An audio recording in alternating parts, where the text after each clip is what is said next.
Super galing naman ng aming Oscar kasi kahit hindi mo na sabihing mag-shake hands, abay, ibibigay na rin niya ng kusa yung kanyang kamay. O, di ba? Proven and tested na yan. Ganyan kabait si Oscar namin. Basta may treats lang. O, Shiba, baka naman. Baka mapagbigyan. O, kahit hindi mo na sabihing shake hands, abay, iabot at iaabot na niya ang kanyang kamay. Basta makita lang niya na may hawak kaming Shiba, abay, nasa isip na niya, magsishake hands na lang palagi. Nung ibinigay ito sa amin si Oscar, 2 months pa lang siya. So, inoobserbahan pa lang namin kung ano talaga yung ugali niya. Pero, the fact, siya ang unang natuto na train namin.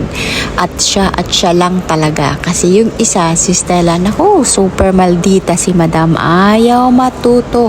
Ang gusto lang niya, kumain ng kumain. Wala siyang pakialam kung ano ituturo sa kanya. Napakalambing nitong si Oscar. Kaya siguro madali siyang natuto dahil palagi namin siyang natuturuan.